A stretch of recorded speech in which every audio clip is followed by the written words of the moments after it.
أعوذ بالله من الشيطان الرجيم بسم الله الرحمن الرحيم السلام عليكم ورحمة الله تعالى وبركاته. As we journey through the life of the Prophet sallallahu alaihi wasallam, obtaining invaluable inspirations through durus amiqah min as-sirat an-nabawiyyah, from profound lessons from his noble example, we note that sometimes we as followers of the Prophet in good faith may consider an expression of religiosity which may not be exactly as we think it to be.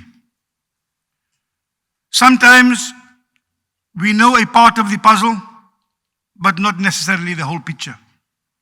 And we may sincerely insist or argue about something from a religious perspective without understanding the larger picture.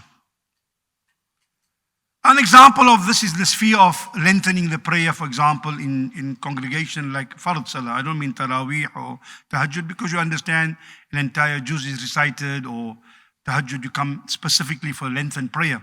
But I'm talking about the Faraid, like Jum'ah or Maghrib or so. It is good to pray, of course, and always good to pray long and to read longer if you wish. But don't think it is a better expression of your religiosity if you lead the prayer and impose that length on people who are behind you. If you pray your own prayer, you pray how long you want to. You read the whole of Yasin in the first rak'ah, Ar-Rahman in the second rak'ah, by all means do so. I have known people who have read the entire Quran in 2 rak'ats. Good luck to them, may Allah bless them. But you can't do that in Jama'ah. Because you may think it's religious and say, MashaAllah, my iman is strong. Then your iman is strong, my legs are weak. So you need to be very clear about this. And it may sound funny, it may sound irreligious, but it's not. And I'll give you an example. You see, it's not uncommon in some parts, and may Allah bless all of us, where, for example, an imam may lengthen the khutbah. And they lengthen the khutbah well beyond the hours, which is lunch hour. And people work. Some of us imams don't go back to work. Maybe that's the work we have. Some people have to go back to work, and they have a stringent time between 1 o'clock or 1:45 and 2 o'clock. So though people may have to go back to work, some people just lengthen, it doesn't matter, and they feel the imam says, well, Jummah is more important than your work. No, it's not. Jummah is important, and talabul halali fardatun ba'd al-faraid, to earn your living, is also farad. Don't compare one with the other. That's farad and that's farad. You have a time for Jum'ah and you know the time. It's different that you don't know the time. You know the time, so keep to the time. Rasulullah sallallahu alaihi wasallam's longest lecture, according to calculation, according to how he spoke, his speed and so on, and the length of the text, 11 minutes, the longest lecture of Rasulullah. So it can't be sunnah to give a 2-hour lecture. So an imam may say, look, prolong the Jum'ah. It is as if you're putting the iman on trial. No, is it more important to go back to work or more important to make Jummah? Tell your boss you can wait. Jummah is more important. Your speech could be shorter, by the way. And this is what you call misplaced religiosity. Misplaced religiosity. This is not necessarily piety. In fact, it's a reflection of your inconsiderateness. And I'll give you reasons. One is like, let's take a snapshot, an example in the life of Rasulullah sallallahu alaihi wasallam in Kitabul Adab of Sahih al-Bukhari. In the section of Kitab al-Adab in Salah for Imam al-Bukhari. Jabir ibn Abdullah radiyallahu anhu reported that Mu'adh bin Jabal, remember Mu'adh, the one Rasul sent to Yemen? He was very stringent after he cooled off a bit, but he was very stringent initially. And Mu'adh bin Jabal would pray with the Prophet, and then some prayers he would go to his people, whichever the area was, and he would pray.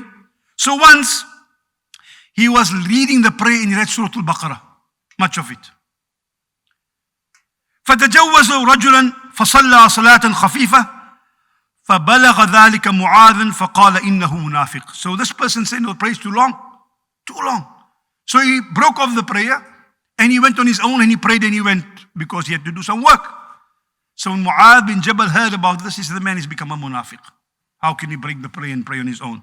Which by itself is not recommended, but it's your inconsiderateness that may have led to that.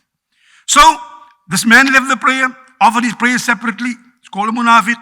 فبلغ ذلك الرجل فأتى النبي صلى الله عليه وسلم فقال يا رسول الله إنا قوم نعمل بأيدينا ونسقي بنواضحنا وإن معاذ سنى بنا البارحة فقرأ البقرة فتجوزت فزعم أني منافق. He said, Rasulullah, Ya Rasulullah, the man came to Rasulullah and he said, Ya Rasulullah, I didn't tell you, I prayed behind Mu'adh yesterday and he prayed the whole of Baqarah there. So I cut it short and I went and I prayed by myself and he said, I'm a munafiq. So Rasulullah called Mu'adh.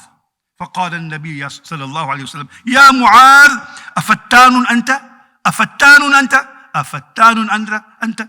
Are you trying to test the people or make a trial of their faith through your prayer? Are you trying to make a trial of them? And the hadith in Bukhari said, Sahih al-Bukhari, Kitab al-Adab, Rasul asked him thrice, are you trying to make a trial, this prayer, a trial of their faith? اقرأ الشمس والضحى وسبح اسم ربك الأعلى ونحوها. Rasul said, read something like اقرأ الشمس والضحى وسبح اسم ربك الأعلى, 8 or 10 verses, or something like that. Don't have to read the Baqarah, 280 verses. So now, what we need to reflect upon this is, Rasul sallallahu alayhi wa sallam, also in hadith in Sahih Muslim, adds to this, that somebody was complaining about the lengthening of a prayer of somebody. And he said, this is a consistent thing, not Mu'adh, now someone else. So Rasul, and the narrator says, في موعظة أشد غضبا منه يومئذ. I've never seen the Prophet more angrier in his speech than I saw him on that day. And no, the Prophet very rarely showed anger. He said, I've never seen the Prophet as angry as I saw him when he said this. And what did he say? إِنَّ مِنْكُمْ مُنَفِّرِينَ. You are causing the people to run away from the religion. إِنَّ مِنْكُمْ مُنَفِّرِينَ. You are causing people to run away. فَأَيَّاكُمْ مَا صَلَّى بِالنَّاسِ فَلْيَتَجَوَّزْ. So when you are leading the prayer, on your own you pray how long you want. When you're leading the prayer, make it short, make it light. فَإِنَّ فِيهِمُ الضَّعِيفُ وَالْكَبِيرُ وَذَا الْحَاجَةِ. Because behind you are people, some are weak, some are sick, some are poor, some are in need. They may have to go and do something.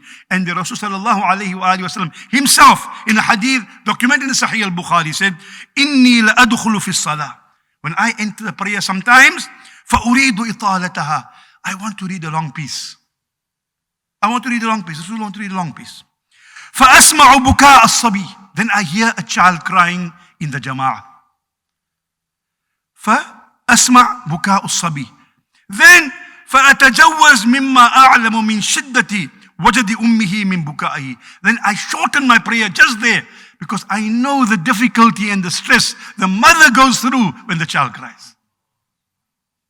أقول قولي هذا وأستغفر الله والسلام عليكم ورحمة الله.